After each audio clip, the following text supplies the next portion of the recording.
दोस्तों नमस्कार, जय हिंद, जय भारत। नाम रमेश सिंह, ठगी पीड़ितों की आवाज़ संगठन का राष्ट्रीय अध्यक्ष संस्थापक। आज फिर मैं आप लोगों के बीच में उपस्थित हुआ हूं।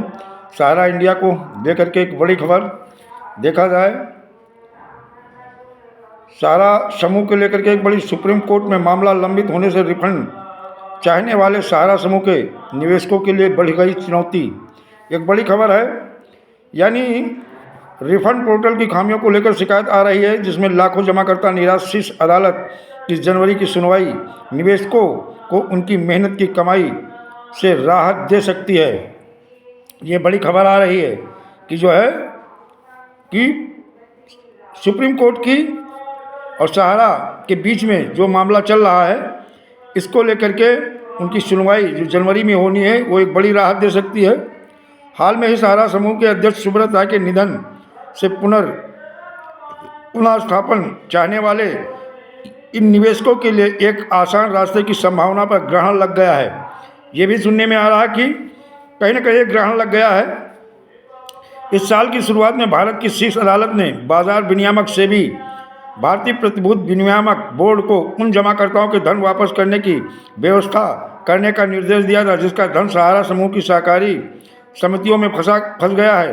सरकार ने जमाकर्ताओं के लिए दावा दायर करने के लिए सहारा रिफंड पोर्टल को भी लॉन्च किया था। सहारा समूह की समितियों के वास्तविक जमाकर्ता द्वारा दावे प्रस्तुत करने के लिए सहकारी समितियों के केंद्रीय रजिस्ट्रार CRC सहारा रिफंड पोर्टल बनाया गया था। बहुत सारे आवेदन हुए और बहुत सारी खामियों की वजह से उन आवेदनों को निरस्त भी किया गया।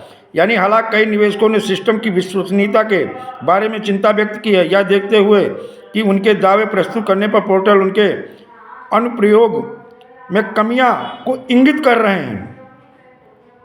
सहारा में निवेश दिवाकर ने कहा, जब हमने लॉगिन किया और अपनी शिकायत दर्ज की तो उसने कहा कि दावा आवेदन में कमी है। अब हम क्या कर सकते हैं? हम अपना पैसा वापस पाने के लिए दर दर भटक नहीं सकते हैं। हमें परेशान किया जा रहा है। और उनसे बातचीत भी हुई। राय की मौत के बाद में चलता रहा सहारा का और सेबी का मुद्दा।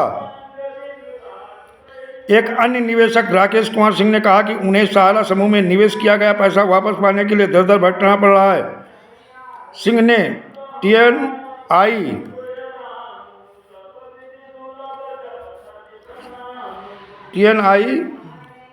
को बताया है कि मैं सहारा समूह में एक छोटा निवेशक हूं।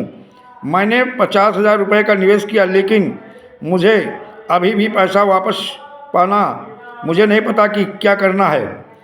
भुवनेश्वर के एक निवेशक विपिन चंदा ने सवाल किया, मुझे और हमें अपना पैसा कब वापस मिल सकता है? ऐसा लगता है कि सिस्टम वास्तव में ठीक से काम नहीं कर रहा है। उम्मीद है कि शीर्ष अदालत अगले साल जनवरी में इस मामले की सुनवाई करेगा।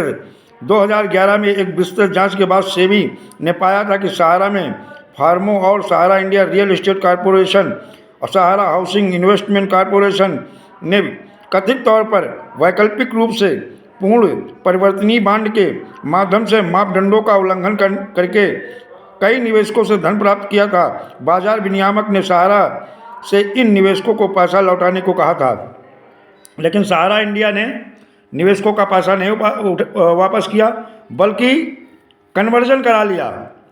इसके अलावा शीर्ष अदालत ने सेबी के फैसले को बरकरार रखा और निवेशकों के दावों को संभालने के लिए एक परिवर्तन सेल की स्थापना का आदेश दिया।